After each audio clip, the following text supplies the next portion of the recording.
pembuatan roket air, pertama-tama kita memotong pipa 3 dim ukuran 60 cm. Kemudian kita lubangi setiap sisi seperti ini untuk meringankan beban roket air ketika meluncur di udara. Nah, untuk badan roket air kita butuh 2 botol. Yang pertama 1 botol utuh sebagai roket untuk isi airnya, yang kedua sebagai nosnya. Yang kita butuhkan hanya bagian ujung botol kepala ini. Kemudian kita beri pemberat lilin di setiap atasnya sebagai pemberat roket. Kemudian untuk nozzle-nya kita membutuhkan pipa setengah dim yang berukuran 5 cm seperti ini. Kemudian kita beri perekat seperti semen untuk memperekatnya dengan kuat. Untuk bagian sayapnya kita bikin menggunakan kertas duplek. Kita bisa membuat seperti imajinasi kita bagaimana bentuk roket atau sayapnya ini.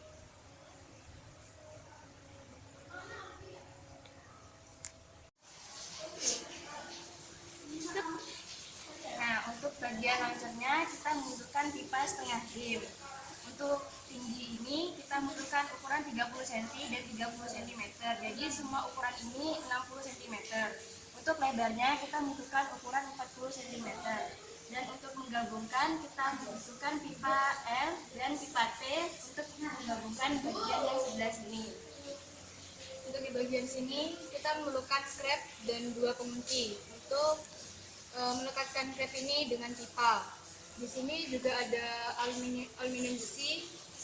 Untuk yang di bawah ini udara. Dan di sini ada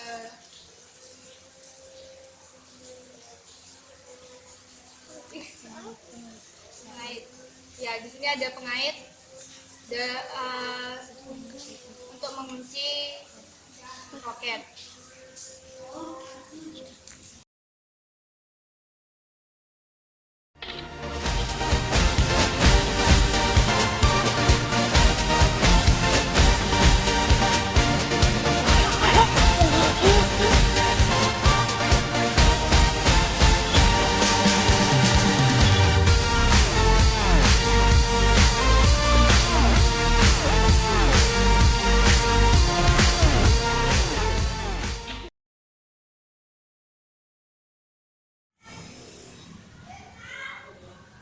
Baik, pada kesempatan kali ini kita akan menjelaskan tentang teori-teori pada roket air.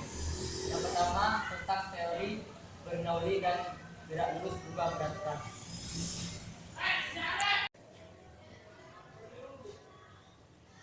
Baik, pada kesempatan ini saya akan membahas tentang hukum Bernoulli. Hukum Bernoulli menyatakan bahwa tekanan pada fluida yang bergerak seperti udara bertambah ketika fluida tersebut bergerak lebih cepat. Artinya, jika tekanan pada fluida tersebut semakin besar, maka kecepatan pada fluida tersebut akan bertambah lebih besar juga. Di sini berarti tekanan pada fluida berbanding lurus dengan kecepatan pada fluida tersebut.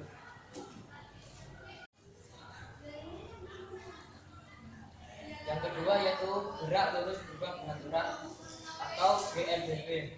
Didefinisikan sebagai gerakan suatu benda yang terlintas pada suatu garis lurus dengan percepatan yang tetap. Pada roket air, gerak lurus berubah peraturan atau GLBP berlangsung ketika roket saat meluncur di udara. Nah, selanjutnya saya akan menjelaskan tentang 3 hukum. Yang pertama ada gaya gravitasi, gaya gesek, dan hukum Pascal. Nah, yang pertama gaya gravitasi itu sendiri adalah gaya tarik-menarik antara semua partikel-partikel yang ada di alam semesta ini.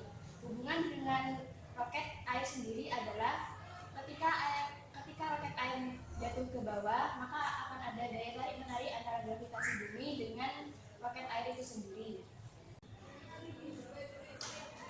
Nah, yang kedua ada gaya gesek. Gaya gesek itu sendiri adalah gaya yang berangkat melawan suatu benda. Gaya gesek bisa timbul karena adanya kedudukan antara 2 benda, bisa benda gas ataupun benda Oleh sebab itu, pada roket kita diberikan atau dibentuk agak lutut pada nosnya supaya untuk memperkecil gaya gesek ketika roket meluncur ke atas dan terjun bebas ke bawah. Karena apabila gaya gesek itu yang dihasilkan besar, maka akan menghambat laju roket. Nah, sedangkan bila gaya gesek yang dihasilkan kecil, maka akan mempercepat laju roket secara maksimal. Nah, yang ketiga ada hukum Pascal. Hukum Pascal itu adalah tekanan yang diberikan pada zat cair dalam ruang tertutup yang kemudian diteruskan ke segala arah dalam skala besar. Nah, semakin kecil ruas penampang yang diberikan, maka semakin besar gaya yang dihasilkan. Oleh sebab itu, pada roket yang kita bikin, dibuat penampang yang kecil agar gaya yang dihasilkan semakin besar. Nah, penampang itu diberikan seperti pipa yang dimasukkan ke dalam botol. Jadi, penampang atau botol itu semakin kecil sehingga menghasilkan gaya yang besar pada saat roket diluncurkan. Ya, saya di sini akan menjelaskan tentang hukum 3 Newton. Di sini hukum 3 Newton adalah terjadinya aksi-aksi pada benda. Nah, pada roket, gaya aksi ini terjadi pada saat air tersembur. Sedangkan pada gaya reaksi itu terjadi pada udara terhadap air. Nah, karena adanya gaya reaksi ini, roket bisa